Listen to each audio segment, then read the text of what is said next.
이제는 나누어야 할 때라는 제목으로 말씀을 전하겠습니다.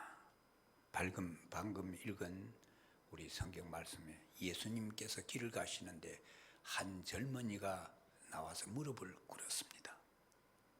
선한 선생님이여, 내가 어떻게 하여야 영생을 얻으리까? 이 젊은이의 관심이 영생에 있었다는 것은 굉장히 중요한 사건입니다. 그러니까 예수님께서 율법을 뭐라고 하였느냐?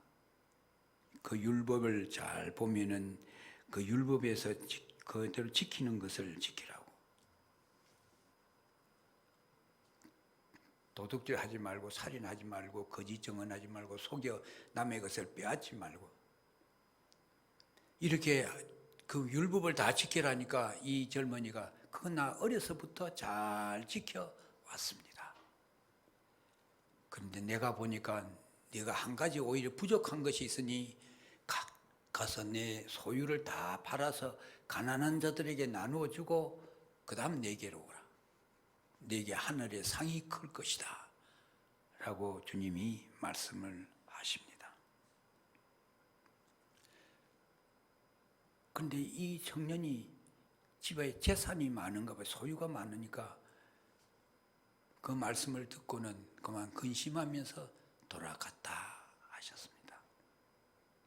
이 사람, 우리 성경에 이름은 안 나왔지만은 한 청년으로 등장을 했기에 역사적인 등장입니다. 그런데 또 역사적으로 퇴장을 하였습니다. 만약에 이 사람이 주님의 말씀에 순종을 했더라면은 그 이하에 많은 성경이 또 말씀이 기록이 되어 있었을 것입니다. 중요한 순간에 이 사람은 이름도 없이 자취도 없이 역사에서 뒤안길로 사라지고 말았습니다. 그런데 그로부터 한 220여 년 뒤에 이집트의 한 젊은이가 성경을 읽다가 이 부분을 보고서 가슴을 칩니다. 아, 나도 자칫 잘못하면 이 젊은이와 같이 역사의 뒤안길로 사라지고 말겠구나. 나는 그러지 말자. 타산지석으로 나는 내 있는 소유를 다 팔아서 주님의 말씀대로 살자 하고 그 청년은 자기의 재산을 다 정리해가지고 가난한 사람에게 다 나누어 주었습니다. 그리고 이 청년은 혼자 사막으로 들어갑니다. 들어가서 그곳에서 기도를 하면서 주님, 나는 주님의 말씀 내 명령대로 다 소유를 팔아 가난한 사람들에게 나누어 주었습니다. 그러면서 그는 그럼 이제부터 내가 뭘 할까요? 주님 앞에 기도를 드립니다. 사막에서 먹을 것이 없기 때문에 그는 집을 찾아 또 구걸을 다닙니다.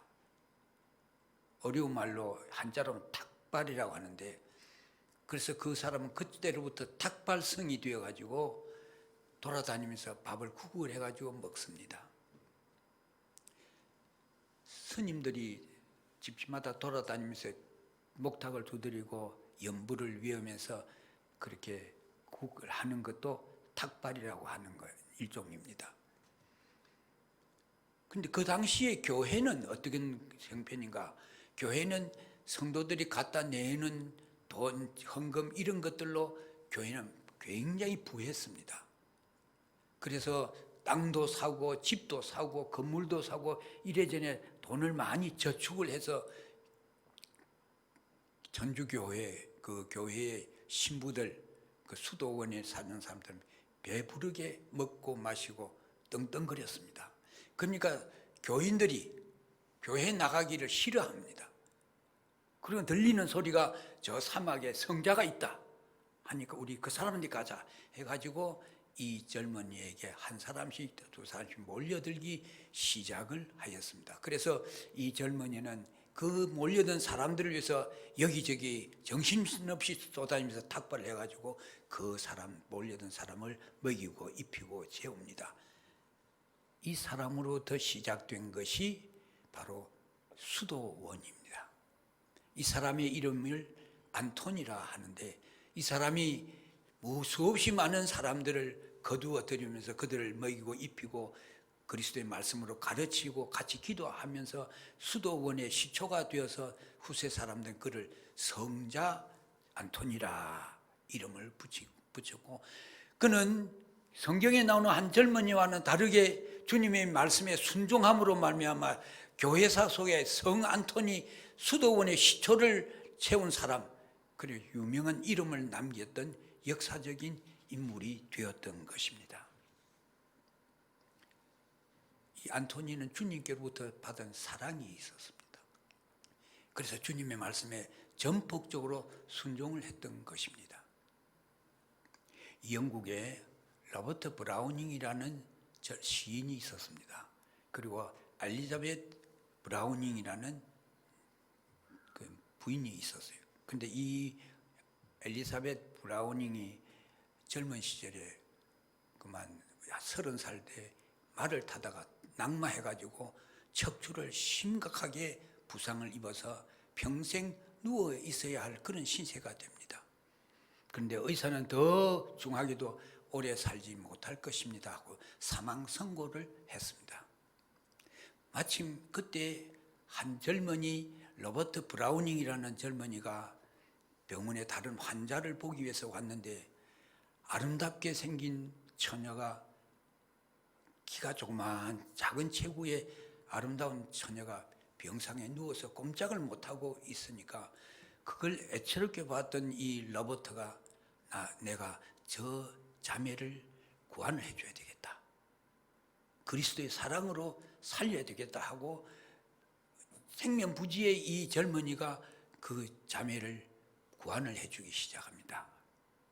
부모가 뭘 하든지 말든지 나는 그리스도의 사랑으로 이 사람을 살려야 되겠다 해서 이렇게 저렇게 병수발을 다 하던 중에 그의 마음속에 사랑이 싹 트기 시작하고, 그 엘리사벳의 마음에서 사랑이 불붙기 시작을 해서 우리 결혼을 합시다. 얼마 살지 못할 사망 선고를 받은 사형 선고를 받은 사람일지라도 로봇은 결혼하기를 원합니다. 네, 처녀의 아버지가 완강하게 거절합니다. 그래서 할 수 없이 이 로봇은 밤중에 살짝 이 엘리사벳을 업고 탈출합니다. 잘 탈출해서 이태리의 나폴리로 갑니다. 나폴리로 가서 그곳에서 아주 풍광이 좋고 경치가 좋고 바다, 물, 바람 이런 것들을 보이면서 소망을 갖게 합니다. 그래서 열심히 구한을 한 거예요. 1년 뒤에 이 엘리사벳이 일어나게 되고 마침내 등산을 하게 됩니다. 16년을 더 살다가 46살에 이 엘리사벳은 한없이 이제 로봇하고 신랑하고 살다가 세상을 떠나고 맙니다. 그런데 이 엘리사벳이 남긴 유명한 시가 있습니다. 그가 남편하고 사랑하면서 살아갈 때 남편이 당신 나를 사랑하오? 하는 그런 질문을 했던가 봐요. 내가 어떻게 당신을 사랑하느냐고요? 하는 제목으로 시를 써놓은 것이 있습니다. 한번 같이 읽어보시죠. 시를 읽을 때는 그냥 글을 읽는 것처럼 내가 어떻게 당신을 사랑할 수 있느냐고요? 그렇게 읽는 것이 아니고 실제로 내가 어떻게 당신을 사랑할 수 있느냐고요? 감정을 풍부하게 발현시켜서 읽어야 돼요. 사실은 제가 시인이거든요. 그래서 읽기는 그렇게 읽습니다. 같이 한번 읽어보십시다. 내가 어떻게 당신을 사랑하느냐고요? 그 방법을 세워볼게요. 참된 존재와 이상적인 아름다운 눈으로 볼 수 없는 길이와 넓이와 높이까지 당신을 사랑해요. 햇빛과 촛불 아래에서 일상에 그지없는 조용한 필요에 이르기까지 당신을 사랑해요. 당신을 자유롭게 사랑해요. 정의를 위해 사랑하는 사람들처럼 당신을 사랑해요. 칭찬을 사랑하는 사람들처럼 당신을 사랑해요.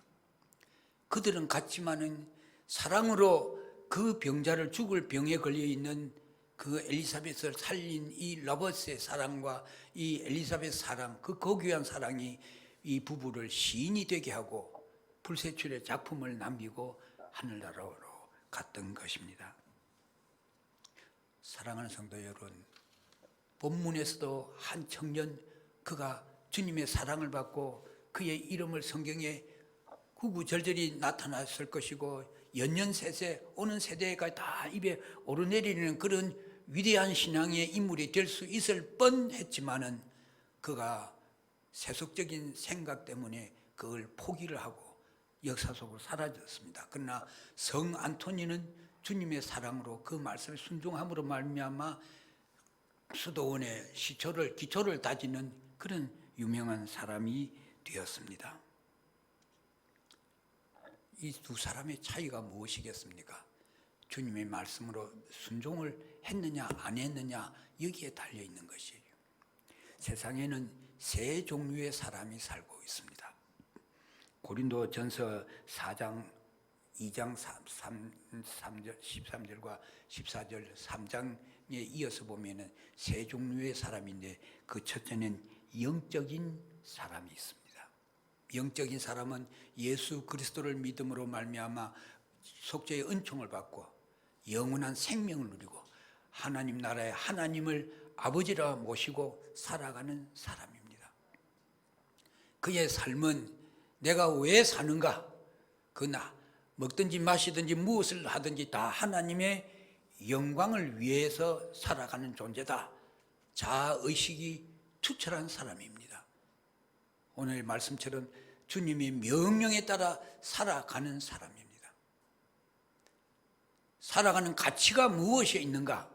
내 한 몸으로 다른 사람들을 위해서 섬기고 봉사하고 희생하고 헌신하고 배려하는 것이, 그것이 내가 살아가는 가치인 것이다. 여러분들, 사랑이란 말은 참 아름답죠. 참 좋죠. 우리 성경에도 제일 많이 나오는 말이고 우리나라 사람들에게 쓰는 말 중에 제일 많이 쓰는 말이 뭔가? 사랑이랍니다. 어머니요, 사랑이요. 그런데 이 사랑도, 그 사랑 쉽지만은 제일 사랑에서 가장 어렵고 힘든 말이 무엇이냐 하면은 배려라는 말이 있습니다. 저 경기도 포천에 가면 예수원이라는 기도원이 있습니다. 그곳에 가면 일체 말을 못해요.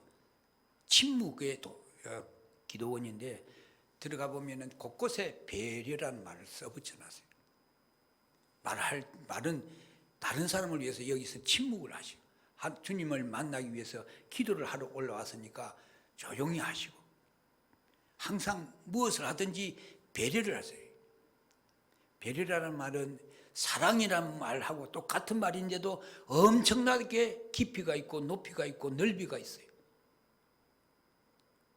뭘 하든지 간에 남을 먼저 생각해 줄 수 있는 그 여유 있는 사랑, 이런 것을 가지고 생활해 나갈 수 있는 그런 것이 자기 존재의 가치가 있는 것이에요. 살아가는 방식은 항상 섬김이에요.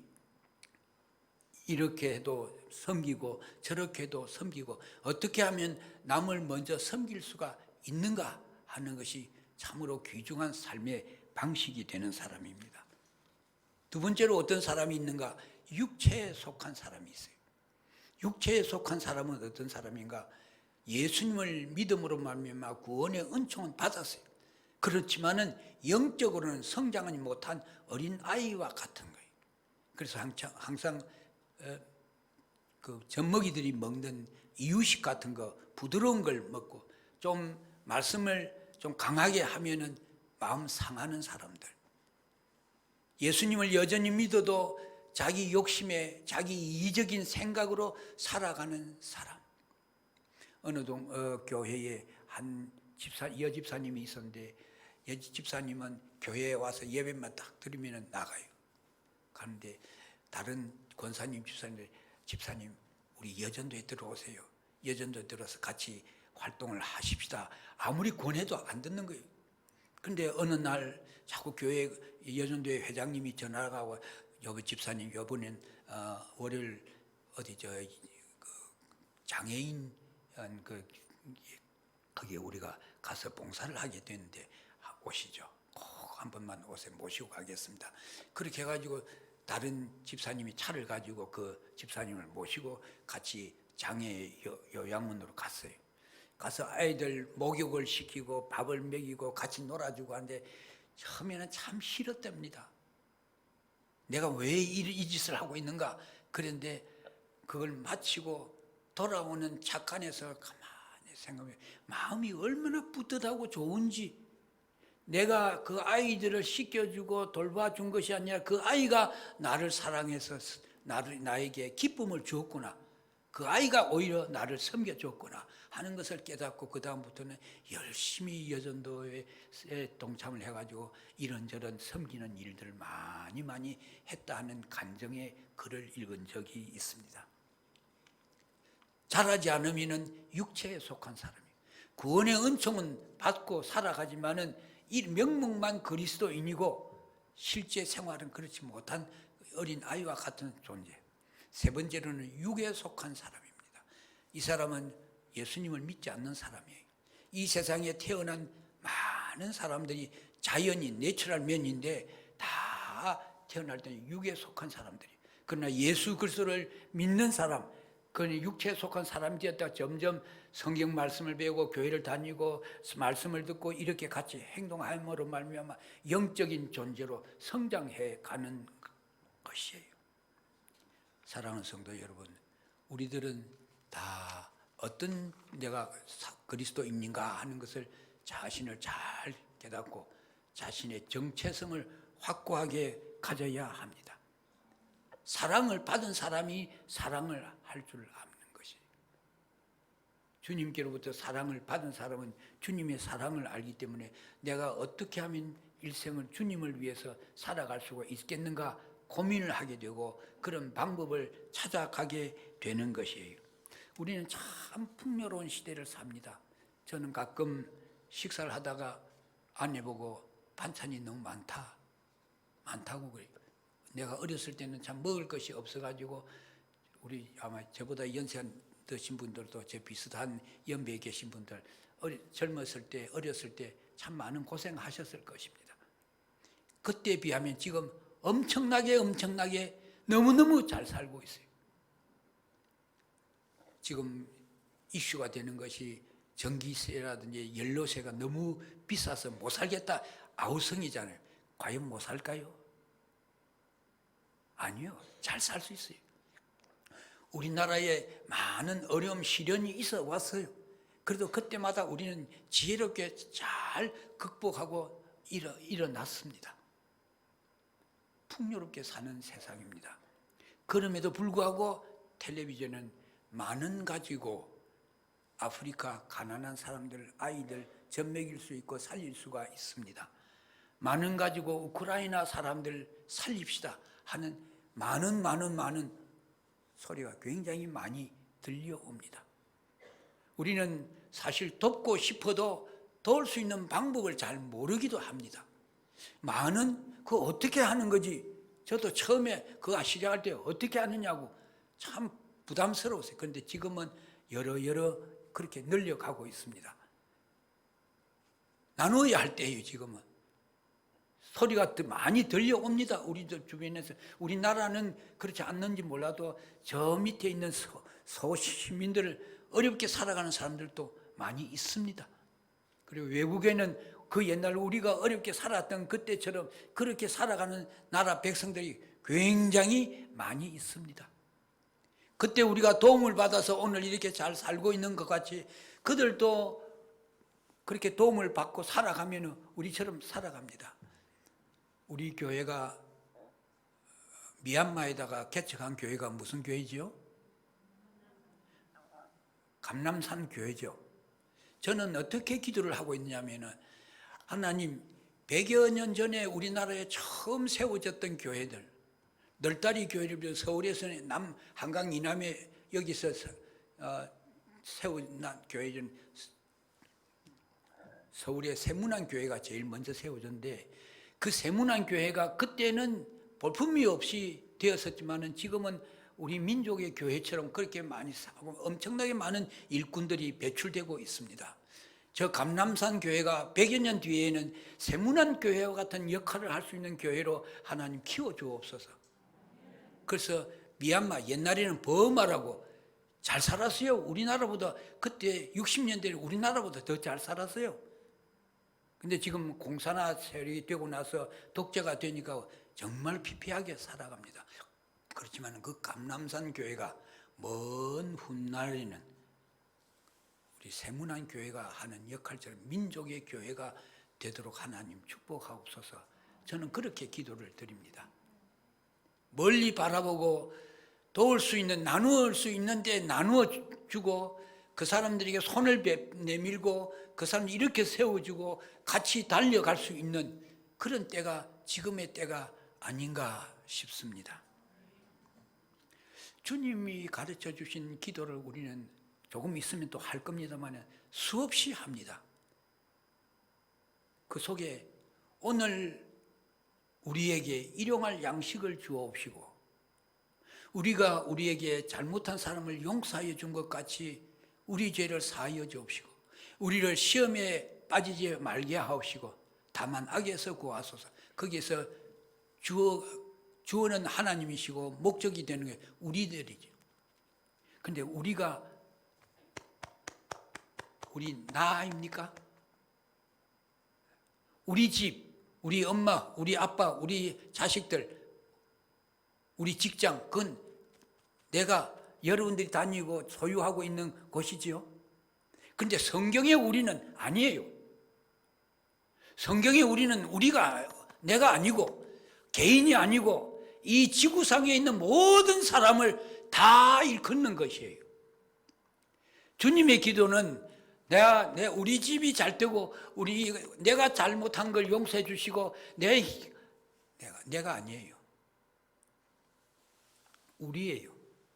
우리 대한민국만 아니고 하나님의 나라에 들어있는 이 세계 모든 사람이 황인종, 백인종, 흑인종, 홍인종 가리지 않고 남녀노소 빈부귀천 누구든지 잘생겼거나 못생겼거나 많이 배웠거나 못 배웠거나 많이 가졌거나 잘못 가졌거나 그런 거 구별이 없어요.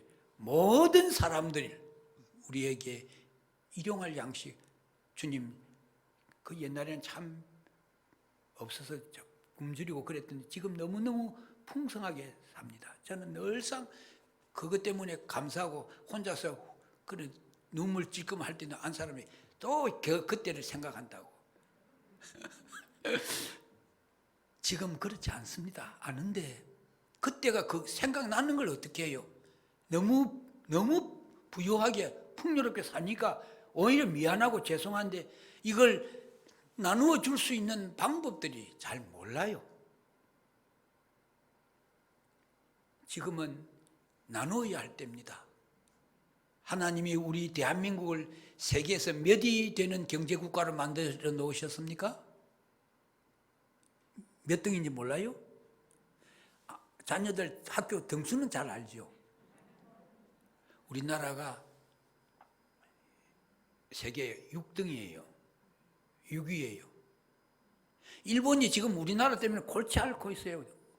경제 규모가 바뀌어져 있거든요. 뭘 하면 우리나라가 저것보다 앞서잖아요. 그만큼 우리가 풍요로운 시대를 살아갑니다. 하지만은 하나님께서는 우리에게 주신 것을 더불어 함께 누리기를 바랍니다.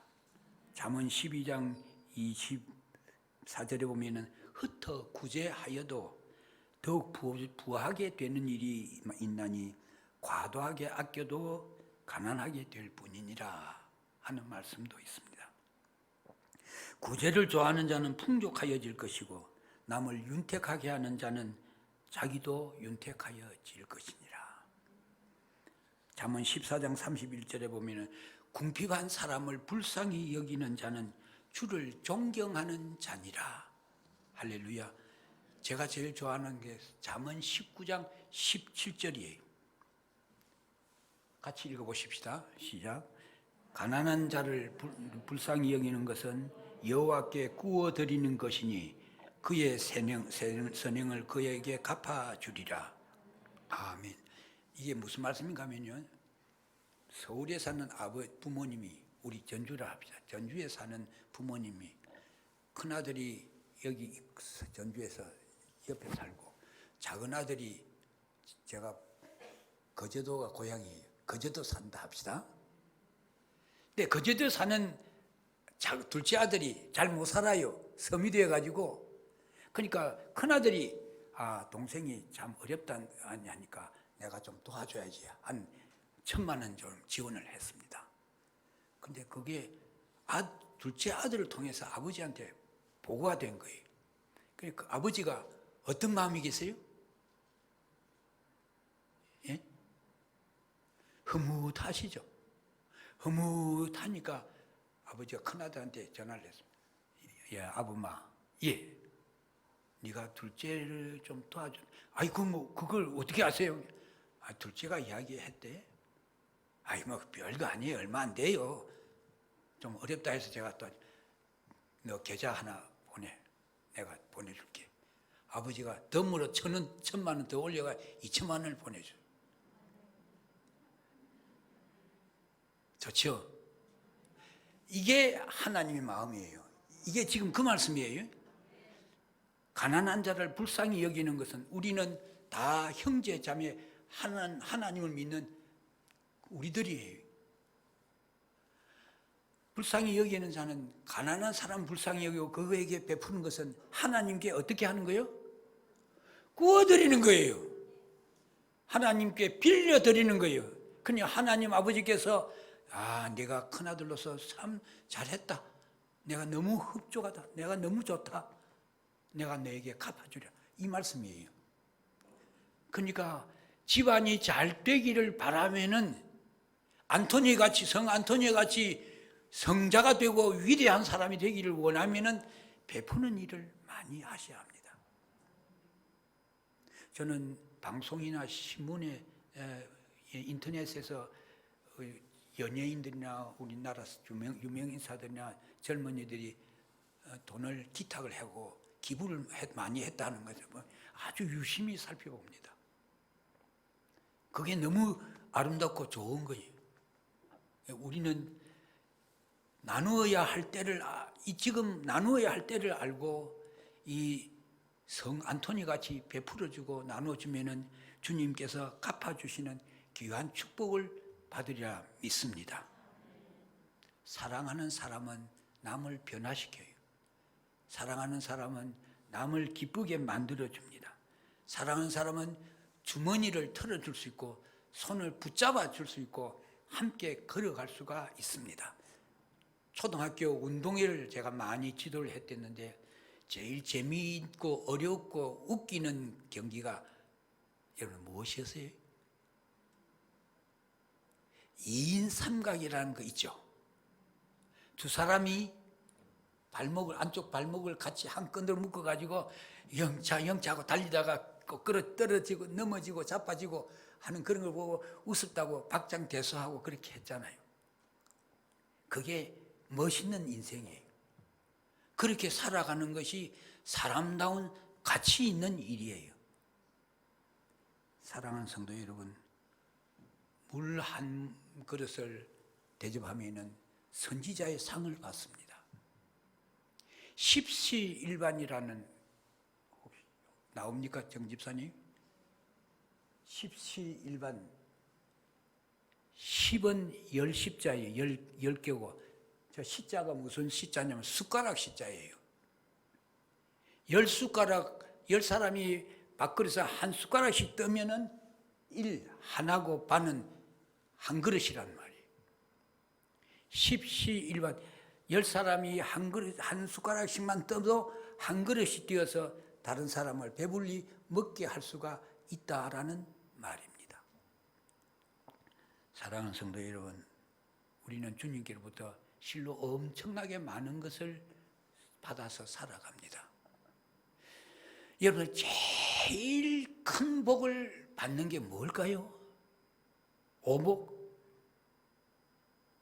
수부, 강령, 유호덕, 고종명, 오래 살고 부하게 살고 평안하게 강령 평안하게 살고 유호덕 덕을 끼치며 살고 고종명 죽을 때 모든 사람이 애도하는 그런 죽음을 하는 것이 5대 복입니다.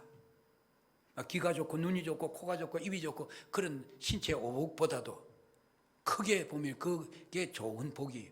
그런데 성경이 말하는 가장 중요한 복이 뭔가? 하나님께서는 사람을 창조하시고 하나님의 형상대로 창조하시고 그들에게 뭘 주셨어요? 복을 주셨습니다. 그 복이 무슨 복이냐? 그들에게 그때 돈을 안겨줬냐? 아니에요. 볼지어다 내가 세상 끝날까지 너희와 항상 함께 있으리라. 할렐루야. 임마누엘, 하나님이 우리와 함께 하시는 거예요. 내가 하나님과 함께 살아가는 그것이야말로 가장 큰 복입니다. 자녀들이 언제 좋아해요? 학교 갔다가 오면은 찾는 게 엄마, 아빠 하잖아요. 자녀에게 중요한 것은 부모가 같이 계시느냐 않느냐는 거예요. 마찬가지로 우리 그리스도인들에게 가장 큰 복은 하나님이 나와 함께 하시느냐 않느냐 하는 것이에요. 내가 얼마나 하나님과 가까이 하느냐 하는 거예요. 미국의 남북전쟁 130-40년 전에 있었던 160년, 70년 됐는데 그때 에이브러함 링컨 대통령이 북군 야전 사령관이 있는 막사를 방문을 합니다. 그러니까 사령관이 탁 격리를 하면서 각하 조금 더 염려하지 마십시오. 왜요? 하나님께서 우리의 편입니다. 하나님은 남군은 편이 아니에요. 같은 미국인데. 그러니까 링컨 대통령이 장군 아니요. 하나님께서 우리 편이냐가 중요한 게 아니고 우리가 과연 하나님의 뜻에 따라서 살아가느냐, 우리가 하나님의 편이냐 아니냐 이것이 더 중요하오. 우리가 주님과 가까이 가기를 원하면 주님이 항상 우리와 가까이 하십니다. 주님이 나와 같이 가신다 하는 이것만큼 큰 복이 없는 거예요. 안토니가 일생을 주님과 함께 살고 헌신하고 가난하고 어렵고 힘든 상황, 갈 곳 없는 사람들을 위해서 살았던 것처럼 우리가 주님의 편에 서가지고 나누어줘야 할 때 나누어주고 함께해야 할 때 함께하고 위로해야 할 때 위로하고 더불어 살아가야 할 때 서로 손잡고 살아가면은 하나님께서도 언제나 여러분들과 함께 살아가십니다. 십시일반 만원이 필요합니다 할 때 어떻게 하면은 거기에 동참할 수 있을까 고민을 하는 성도들, 외면하지 아니하고 함께 할 수 있는 십시일반의 숟가락을 뜰 수 있는 그런 성도가 되어야 하는 것입니다. 사랑은 로버트가 엘리자벳을 변화시키고 건강하게 만들고 행복한 시인 부부가 되고 불세출의 작품을 남긴 것처럼 우리들도 주님과 더불어서 사랑으로 변화되고 많은 사람들 변화시키고 같이 더불어 함께 살아갈 수 있는 그런 삶이 될 때에 우리 주님께서 참으로 기뻐하시고 영광을 받으시고 여러분들에게 크신 은혜와 축복을 더하여 주실 줄로 믿습니다.